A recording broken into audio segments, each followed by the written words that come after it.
So yun, may dumating tayong parcel mga idol, 4 na peraso. Amplifier ang laman na to, tapos ito naman ay crossover. Unboxing natin tong amplifier, pero yung crossover, i-review ko rin siya pero hiwalay na ng video mga idol. So ito lang ang unboxing natin sa video na to. So kung gusto niyo mapanood yung pag-unboxing natin dito sa crossover na to, panoorin niyo yung susunod na video.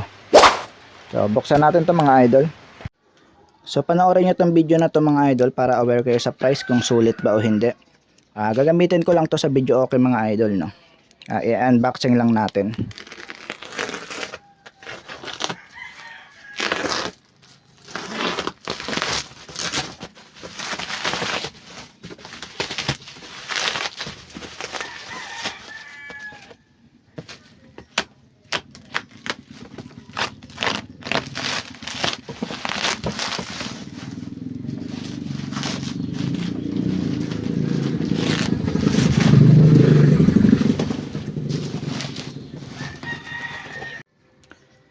So yan, medyo UP lang yung kanyang karton. Sana hindi na UP yung mismong amplifier.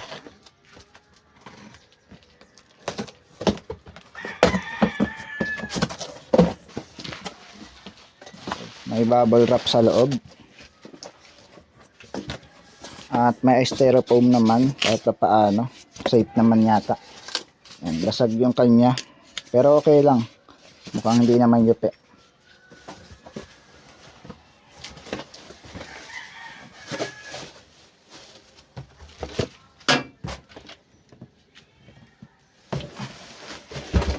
So wala nang laman mga idol.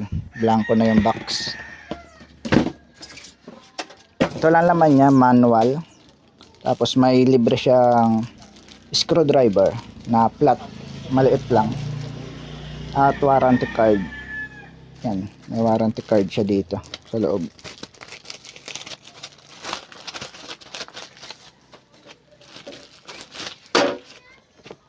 Service center, yan, warranty.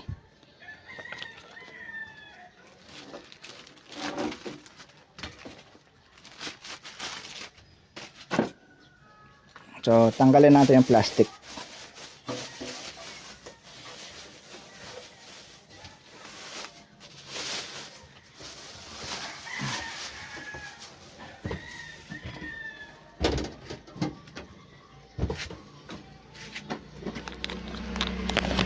So, ito yung kanyang brand mga idol. WSK. Centrix.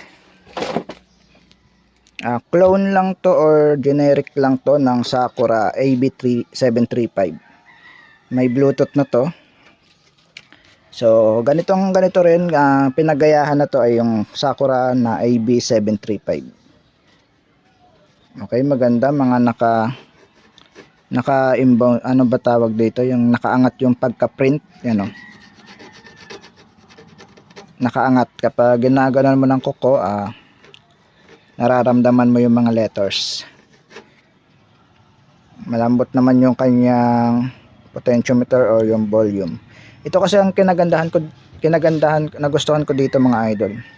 Yung kanyang mic ay magkakaiba ng volume, no. Mic 1, mic 2, mic 3. Yan. Merong sariling volume. Yan, tapos ito yung pinaka-echo. Tapos ito yung mic na echo, pinaka-main. Yan. Tapos ito yung pinaka main volume ng mic nilang tatlo. Ito yung volume na to, mga second volume ng mic. Bawat mic, ito yung volume. At ito yung pinaka main. Ito naman yung sa music volume. Yan. Ito naman yung para sa music, no. Mid, treble, bass, balance. Ito yung pinaka equalizer sa preamp ng music volume. Yan, music assistant, tapos mic assistant. Tapos ito yung module niya. May module na siya, no. Para sa kanya Bluetooth at USB. Pwede ring SD card. Yan, may radyo na rin to yata. May antena ba sa likod? Yan, may radyo na nga siya, no. May antena siya sa likod. So papakita ko na rin yung likod bago natin buksan yung amplifier. Bale, ito yung likod niya, no. May antena para sa radyo. At speaker output natin A and B, 4 ohms minimum at 8 ohms yung maximum natin. Yan. So kapag nilagyan nyo to ng 4 na 8 ohms, so magiging 4 ohms yun. 4 na 8 ohms na speaker. 700 watts daw to eh. Sabi sa ano, yan 700 watts. Max power niya ay 1300 watts. Siguro PMPO. At ito yung line out natin, pwedeng XLR. At may wireless microphone na siya dito, dalawa. Yan, kung gusto niyo maglagay ng mic na wireless, pwede niyo dito i-connect. At ito yung line out natin para sa isa pang amplifier kung magli-link, parang link na lang siya, output kasi line out. So pwede kang mag-output dito, XLR ang gamit. At dito yung input niya, no. Yan, line AB. So meron rin siyang jumper dito. So kapag wala to, equalizer ang ikakabit nyo, no. Kapag wala to, equalizer ang ikakabit nyo. Meron siya dito ang pindutan siguro para sa kanyang, kalimutan kong pakita. Ito yung switch niya, no. Yung pindutan niya siguro, ito pala ang selector para sa kanyang A and B. Kapag nakaangat, ayan, ang gagana USB Bluetooth. Kapag nakalubog, A at B. Yan, nakalubog lang kasi pang video okay yung gagamitin natin. So ito ang gagana, no. Yan, A at B. At mayroon siyang dalawang pan, isang maliit at isang malaki. At may isang outlet dito at fuse. Yan. So maganda. Mukhang maganda rin, quality rin, no. Parehas lang naman to sa AB735. Ang pinag-iba lang nila, mas quality yung pyesa ng AB735 Sakura. Dito kasi yung mga pyesa na to, sa katagalan kinakalawang mga idol. Ayan yung sakit ng mga ganitong amplifier, yung mga generic, yung mga copy. So ang gamit niya na ano dito, so buksan ko mga idol, no, kahit may warranty pa siya. Para makita nyo, bubuksan natin. Ito warranty nyo. Bubuksan natin. Para makita natin yung loob kung sulit ba o hindi. Kasi yun naman talaga ang purpose ng video natin. Titignan natin yung mga parts na nakakabit. Kung sulit ba siya sa halagang 3,600. Ayan o. Ayan yung price niya, 3,600. Cut ko muna yung video, buksan ko lang.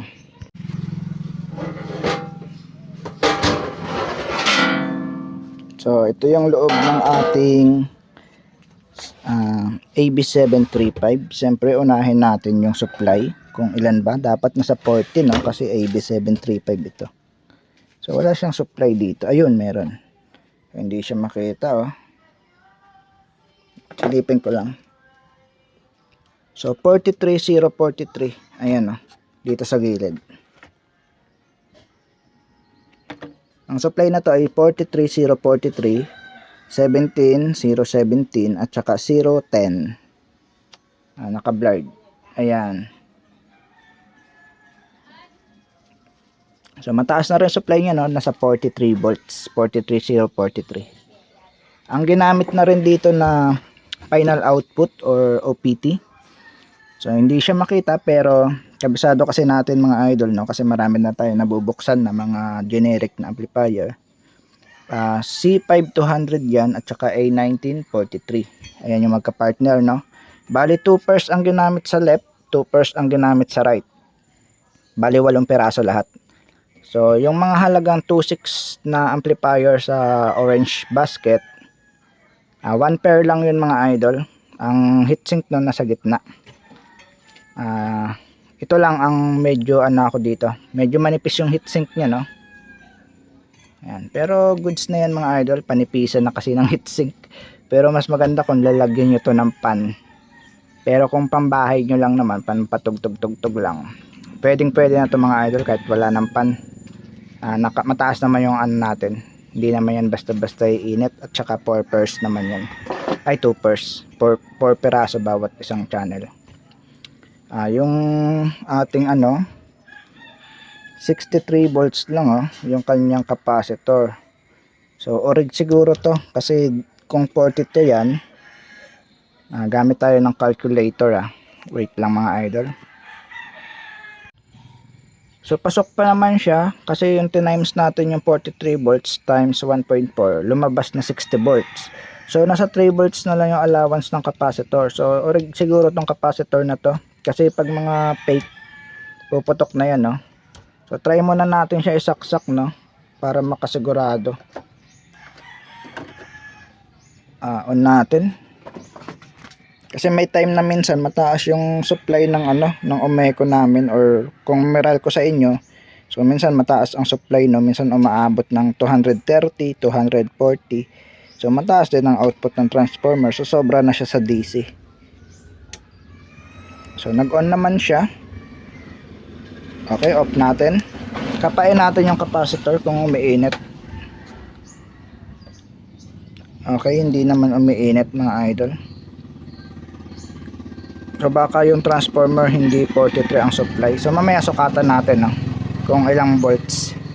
So ngayon, maganda naman yung niya, no, naka 4 pers siya. Kahit naka 2 pers. So ito yung preamp stage niya. Yan, as usual 4558 pa rin ang gamit diyan. So lagyan natin ng flash. Ayan.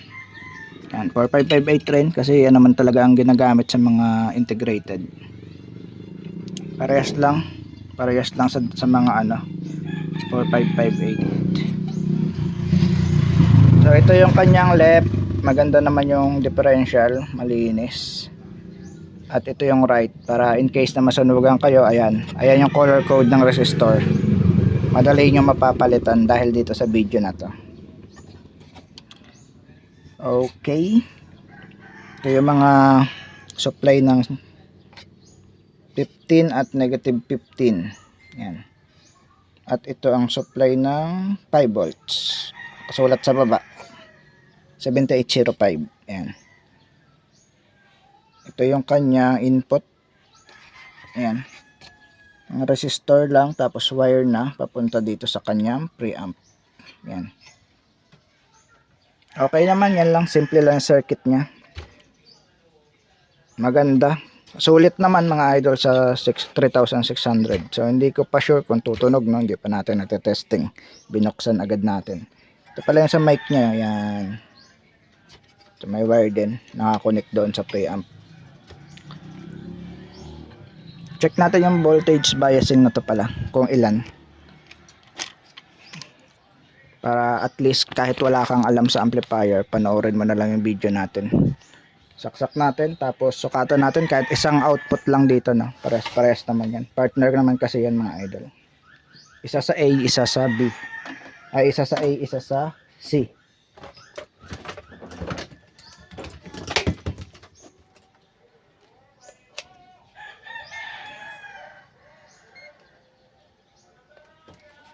So ito, kita ba yung tester?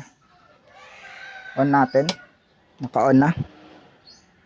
Umikot yung pan pero namatay, no, kasi walang music. So ganyan talaga yung mga Sakura, ginaya talaga nila, no, kahit yung pan umikot. Baka sabihin nyo kasi sira yung pan kapag dumating sa inyo, iikot. Ulitin natin, buhayin natin. Pag binuhay natin yan, iikot yung pan, pero mawawala yung pagkaikot, mamamatay. Yan, namamatay talaga yung kusa kapag walang music. So ganyan talaga yung Sakura, no, pero hindi to Sakura, lang to, copy. Centrex ata ang brand na to, pinagbilang ko Centrex. Yung WSK na tatak, parang Centrex yung brand.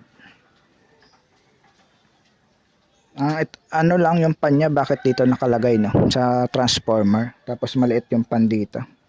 Mas maganda siguro talaga lagyan nyo ng pan ang mismong heatsink, para kasi lang, puro exhaust yung no, yung ating pan, puro exhaust, walang intake, walang papasok.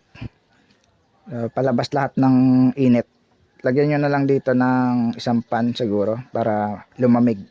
Pero okay lang kasi yung mga butas ng takip, saktuhan dito. Parang papasok dito yung malamig na hangin, tapos lalabas dito yung mainit na hangin. Sukatan natin mga idol ko ilan ang biasing na to. Dito na lang siguro para kita nyo rin. Yan.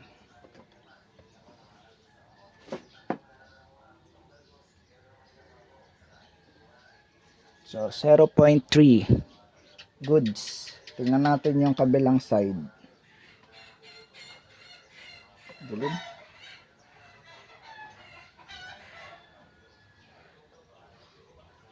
So, parehas lang mga idol, 0.3.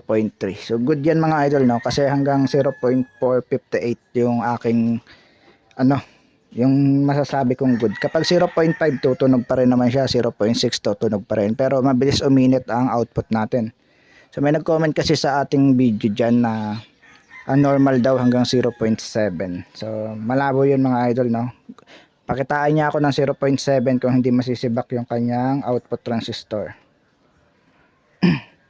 So tignan natin, ang ganda na rin pala ng driver niya mga idol. Naka A940 na. Ayan, oh. A940 na yung ginamit, mataas na. So nakasaksak pa yung ano, tapos C2073. So yan, oh. So yung mga tags 26 kasi ang naka ano lang doon, nakalagay ay nakalimutan ko yung number, parang D669, parang ganon. Basta yon, yung parang transistor lang siya na maliit, na mahaba. Ayun na nakalagay doon. Sa halagang 26. So ito ay mataas na ang supply. 1,000 lang, 1,000 na lang idadagdag nyo. Mataas na ang supply. 2 na ang ginamit. Mataas na ang output transistor. Kasi sa 26 ang nakalagay ay C5198 at saka A1941. Ayun yung nakakabit sa mga tag 26. Tapos 1 pair lang yon. Medyo hirap yun sa mga 4 ohms load na speaker. So ito medyo okay ito sa 4 ohms load kasi mataas na tong specs na to. Tapos 2 pairs pa, no? Pasok na siya. Mas maganda nga lang lagyan nyo ng pan kasi para hindi uminit. Okay naman mga idol. Malambot rin yung mga ano niya, yung mga pihitan. Ayan. Ito yung module niya. So sound check natin siguro para marinig nyo rin, no? So dito, itong gagamitin natin, no? So yung sa baba lang, ito lang, yung subscope lang gagamitin natin. Yun lang kasi ang abot dito, no, na wire. Sarak ko muna mga idol. Okay na rin, napakita ko na rin sa inyo. Nakaparallel na pala yung diode niya dito, dalawa. Yan na, isara na natin. Tignan na rin natin yung DC offset niya, no, kung ilan. 4 millivolts and naglulos ng tester. 4 or 5 millivolts. So good. So ganun din sa kabilang side. So baligtad lang yung test probe. Kaya negative 5. Good mga idol. So bago ko patugtugin, ituturo ko muna kung paano natin gamitin. Ito yung selector para sa A at B sa likod. Yan, nakalubog. Ito yung USB at Bluetooth. So ibig sabihin ito yung gagana niya. Ito yung gagana kapag nakaangat ito. Kapag nakalubog, so ito yung gagana, no, yung sa likod. So kahit alin dyan sa dalawa. Yan. Ito yung kanyang para sa yun, sa tunog rin to eh. Sa tunog yan mga idol yan. Kung gusto mong live, whole, pwede rin i-off. Yan. Ito yung sa mic.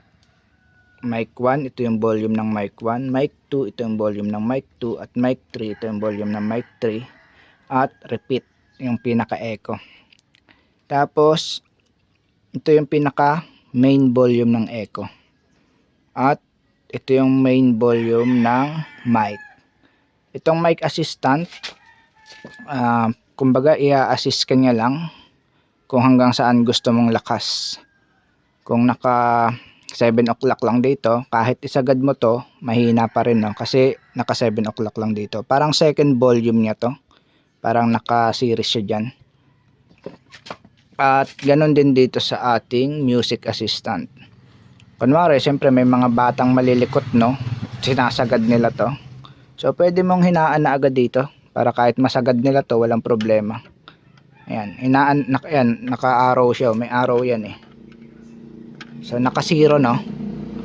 So kapag dito lang banda, yan, kahit isagad nila yan, medyo mahina pa rin yan, no, kasi hanggang dito lang yung volume talaga. Kumbaga parang second volume niya to. Assistant niya lang.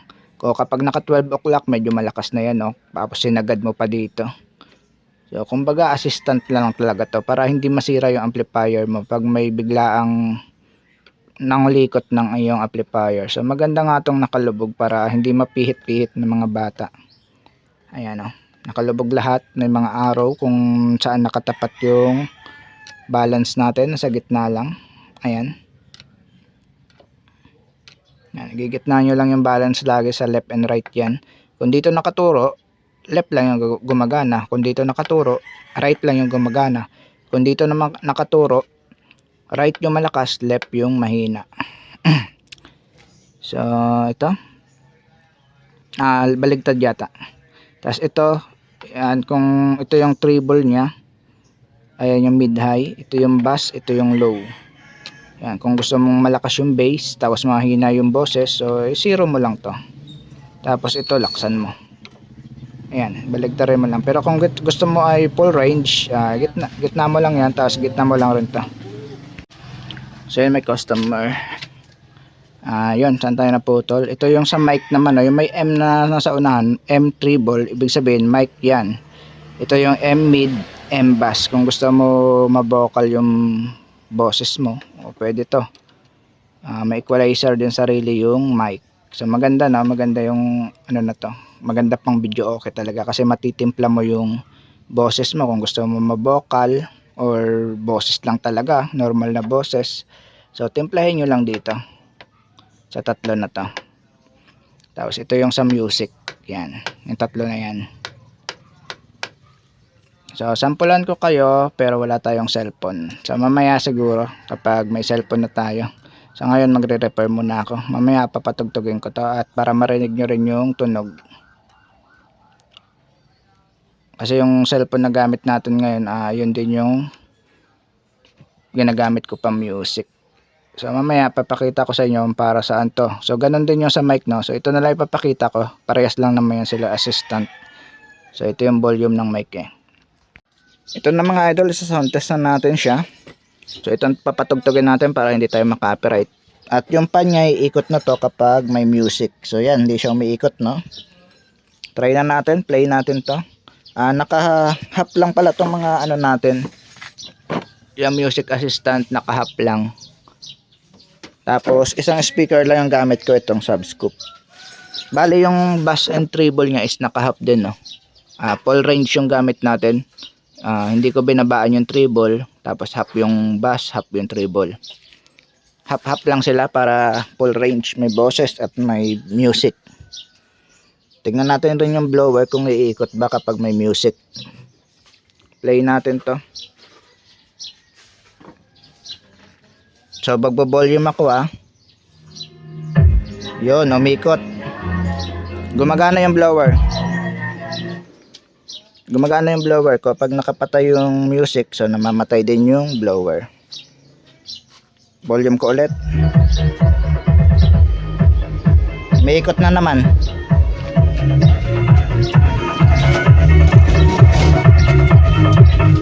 Malakas. Malakas na yan mga idol. Ito ang trabaho na to para hindi limit niya, kumbaga. Kunyari dito lang nakalagay sa 9 o'clock, kahit isagad nyo yan medyo mahina pa rin, no. Yan, no. So para kahit may bata na magpihit-pihit na to, kahit pihit-pihitin ng bata, hindi mabibigla yung ampli natin kasi may music assistant. Kasi nakapix yan dyan, no? Hindi to ng bata may ikot, kailangan niya ng screwdriver, flat screwdriver. So kapag naka 12 o'clock yan, syempre medyo malakas na yan, no?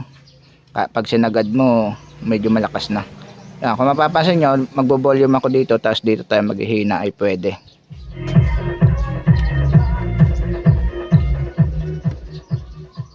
Yan, kung mapapansin nyo, humina rin siya, no? Kasi music assistant yan, kumbaga limit niya na hanggang doon. Yan, kahit isagad mo yan, mahina. So lagay lang natin sa half kasi wala namang bata dito.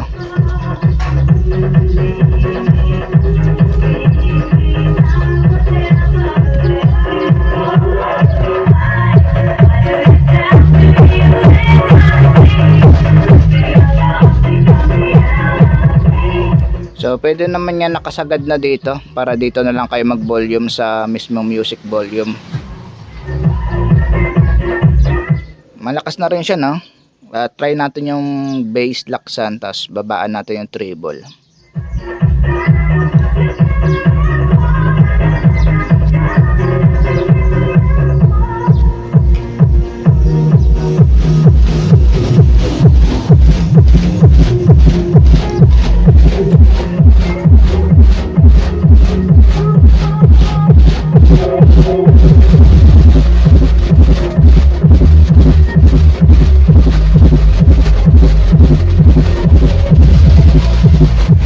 So maingay yung plastic ng aking subscope kasi ano may cover, hindi rin makasingaw yung hangin. Yung plastic yun naririnig niya.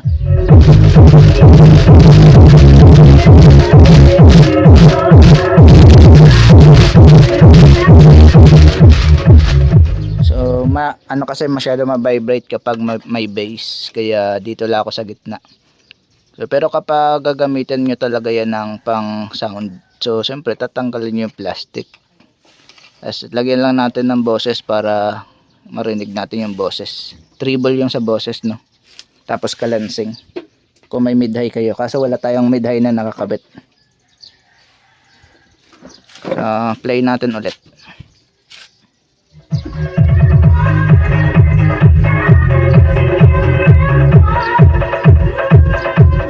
So, magandang ampli niya.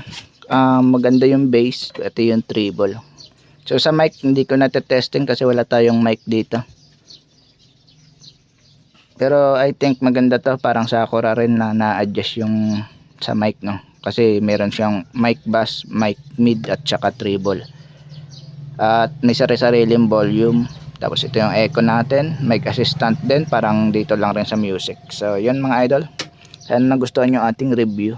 Maganda rin yung sound, yung quality.